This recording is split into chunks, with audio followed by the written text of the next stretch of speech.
আসসালামু আলাইকুম। স্বাগতম আজকের বিশেষ আয়োজনে।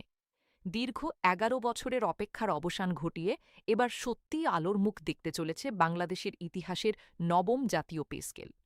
অর্থ মন্ত্রণালয়ের দায়িত্বশীল সূত্র নিশ্চিত করেছে এই জুন মাসের মধ্যেই নতুন বেতন কাঠামোর আনুষ্ঠানিক প্রজ্ঞাপন বা গেজেট জারি হতে যাচ্ছে। এরপর আগামী ১ জুলাই ২০২৬ থেকে নতুন পে স্কেলের বাস্তবায়ন শুরু হওয়ার কথা।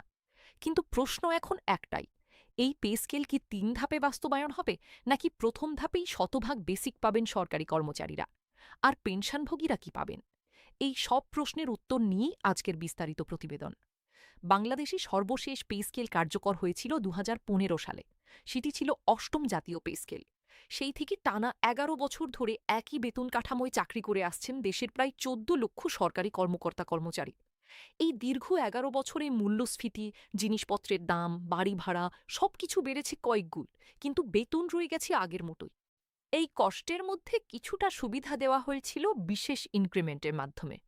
দশম থেকে ২০তম গ্রেডের কর্মচারীরা পাচ্ছিলেন ১৫% বিশেষ সুবিধা, আর প্রথম থেকে নবম গ্রেডের কর্মকর্তারা পাচ্ছিলেন ১০%। কিন্তু এই সুবিধা মূল্যস্ফীতির ধাক্কা সামলাতে পুরোপুরি যথেষ্ট ছিল না। এরই প্রেক্ষাপটে অবশেষে নতুন পে স্কেলের প্রস্তুতি শুরু হয়। সাবেক অর্থসচিব জাকির আহমেদ খানের নেতৃত্বে গঠিত জাতীয় বেতন কমিশন তাদের সুপারিশ তৈরি করেছে। সেই সুপারিশের ভিত্তিতেই এখন চূড়ান্ত প্রজ্ঞাপন জারির অপেক্ষা। বাজেটোত্তর সংবাদ সম্মেলনে অর্থ ও পরিকল্পনা মন্ত্রী আমির খসরু মাহমুদ চৌধুরী স্পষ্টভাবে জানিয়েছেন, নতুন পে স্কেল অবশ্যই বাস্তবায়ন হবে। তিনি বলেন, সরকারি কর্মচারীরা বিগত প্রায় ১১ বছর ধরে একই বেতন কাঠামোতেই বেতন ভাতা পাচ্ছেন। ইতিমধ্যে মূল্যস্ফীতির কারণে জীবনযাত্রার ব্যয় অনেক বৃদ্ধি পেয়েছে। আমরা সরকারি কর্মচারীদের জন্য নতুন বেতন কাঠামো আগামী ১ জুলাই হতে ধাপে ধাপে বাস্তবায়ন করার ঘোষণা দিচ্ছি। অর্থমন্ত্রী আমির খসরু মাহমুদ চৌধুরী সরকারের পরিকল্পনা অনুযায়ী মোট ৩টি ধাপে এই পে স্কেল কার্যকর হবে। প্রথম ধাপ ১ জুলাই ২০২৬ থেকে। এই ধাপে মূল বেতনের ৫০% বৃদ্ধি পাবেন কর্মচারীরা। তবে ১১ থেকে ২০তম গ্রেডে শতভাগ বেসিক বৃদ্ধির আলোচনাও চলছে। দ্বিতীয় ধাপ ২০২৭-২৮ অর্থবছরে। মূল বেতনের বাকি অংশ সমন্বয় হবে এই ধাপে।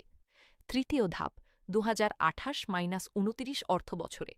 অন্যান্য ভাতা ও সুবিধাদি পুরোপুরি বাস্তবায়ন। এই পুরো বাস্তবায়নে সরকারের কোষাগার থেকে প্রয়োজন হবে ১,০০,০০০ কোটি টাকারও বেশি। তাই প্রথম বছরের জন্য বাজেটে মাত্র ৩৫,০০০ কোটি টাকার বিশেষ বরাদ্দ রাখা হয়েছে। নতুন পে স্কেলে বেতনের ক্ষেত্রে কি পরিবর্তন আসতে পারে, চলুন একটু বিস্তারিত দেখি। বর্তমানের মতোই ২০টি গ্রেড বহাল থাকবে, তবে প্রতিটি গ্রেডে বেতনের পরিমাণে বড় পরিবর্তন আসবে। সর্বনিম্ন গ্রেড অর্থাৎ ২০তম গ্রেডের বর্তমান মূল বেতন মাত্র ৮,২৫০ টাকা। নতুন পে স্কেলে এটি বেড়ে হবে ২০,০০০ থেকে ২০,৫০০ টাকা। এটি প্রায় ১৪০% বৃদ্ধি। সর্বোচ্চ গ্রেড অর্থাৎ প্রথম গ্রেডে বর্তমান মূল বেতন ৭৮,০০০ টাকা। নতুন কাঠামোতে এটি বেড়ে দাঁড়াতে পারে ১,৬০,০০০ টাকায়। যদি ১১ থেকে ২০তম গ্রেডের শতভাগ বেসিক বৃদ্ধি হয়, তাহলে ১১তম গ্রেডের বর্তমান ১২,৫০০ থেকে ৩০,২৩০ টাকার স্কেল হয়ে যাবে ২৫,০০০ থেকে ৬০,৪৬০ টাকা। ১২তম গ্রেডে বর্তমান ১১,৩০০ থেকে ২৭,৩০০ টাকার বেতন দ্বিগুণ হয়ে হবে ২২,৬০০ থেকে ৫৪,৬০০ টাকা। নতুন পে স্কেল কার্যকর হলে এখন যে বিশেষ সুবিধা বা বিশেষ ইনক্রিমেন্ট চলছে সেটি বাতিল হয়ে যাবে। অর্থাৎ দশম থেকে ২০তম গ্রেডের ১৫% এবং প্রথম থেকে নবম গ্রেডের ১০% বিশেষ সুবিধা প্রত্যাহার হবে। তবে এই প্রত্যাহারের পরেও নতুন বেতন যথেষ্ট বেশি হওয়ার কথা। এবার আসি নবম পে স্কেলের সবচেয়ে মানবিক ও চমকপ্রদ অংশে। সেটি হল দেশের প্রায় ৯ লাখ পেনশনভোগী ও অবসরপ্রাপ্ত কর্মকর্তা-কর্মচারীর জন্য বিশেষ সুবিধা। জাতীয় বেতন কমিশনের সুপারিশ অনুযায়ী পেনশনের হার সর্বোচ্চ শতভাগ পর্যন্ত বাড়ানোর প্রস্তাব দেওয়া হয়েছে। বিস্তারিতভাবে বলা যাক। যারা বর্তমানে মাসে ২০,০০০ টাকার কম পেনশন পাচ্ছেন, তাদের পেনশন ১০০% পর্যন্ত বৃদ্ধি পেতে পারে, অর্থাৎ তাদের পেনশন দ্বিগুণ হয়ে যাবে। যারা মাসে ২০,০০০ থেকে ৪০,০০০ টাকা পেনশন পাচ্ছেন, তাদের ক্ষেত্রে বৃদ্ধির হার হবে সর্বোচ্চ ৭৫%। আর যারা মাসে ৪০,০০০ টাকার বেশি পেনশন পাচ্ছেন, তাদের সুবিধা ৫৫% পর্যন্ত বাড়তে পারে। এছাড়া ৭৫ বছরের বেশি বয়সী পেনশনভোগীদের জন্য রয়েছে আরেকটি বিশেষ সুবিধা। তাদের প্রতি মাসে ১০,০০০ টাকা চিকিৎসা ভাতা দেওয়ার সুপারিশ করা হয়েছে। এটি নিঃসন্দেহে বাংলাদেশের পেনশন ইতিহাসে একটি অভূতপূর্ব পদক্ষেপ। সরকারের ৩ ধাপের পরিকল্পনার বিপরীতে সরকারি কর্মচারীদের একটি বড় অংশ সোচ্চার হয়ে উঠেছেন। তাদের দাবি, প্রথম ধাপেই শতভাগ বেসিক, ধাপে ধাপে নয়। বাংলাদেশ সরকারি কর্মকর্তা কর্মচারী কল্যাণ সমিতি সহ বিভিন্ন সংগঠন একটি জোরালো যুক্তি দিচ্ছে।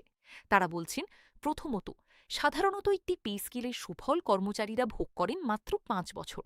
কিন্তু ১১ বছর পর যে পে স্কেল আসছে, সেটা যদি আবার ৩ বছর ধরে ধীরে ধীরে বাস্তবায়ন হয়, তাহলে কার্যকর সুফলের সময় আরও কমে যায়।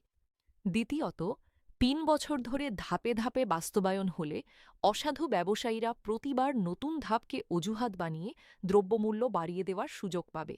ফলে বর্ধিত বেতনের চেয়ে বাজারের দাম কয়েক গুণ বেশি হয়ে যাবে।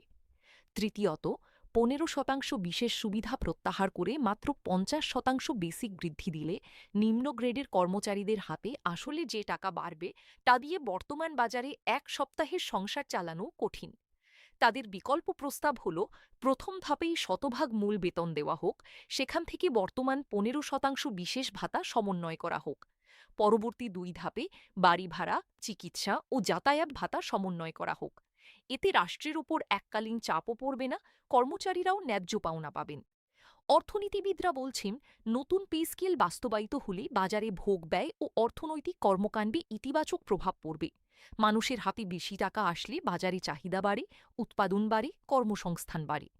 তবে একই সঙ্গে সরকারের ব্যয় বৃদ্ধি পাওয়ায় রাজস্ব ব্যবস্থাপনার ওপর বাড়তি চাপ তৈরি হতে পারে। সঠিক নীতিমালা ও শক্তিশালী রাজস্ব আদায় নিশ্চিত করতে না পারলে এটি মূল্যস্ফীতিকে আরও বাড়িয়ে দেওয়ার ঝুঁকিও রয়েছে। বিশেষজ্ঞদের মত, সরকারের উচিত পে স্কেল বাস্তবায়নের পাশাপাশি বাজার মনিটরিং জোরদার করা, যাতে কৃত্রিম মূল্যবৃদ্ধি ঠেকানো যায় এবং কর্মচারীরা প্রকৃত সুবিধাটুকু ঘরে নিয়ে যেতে পারেন।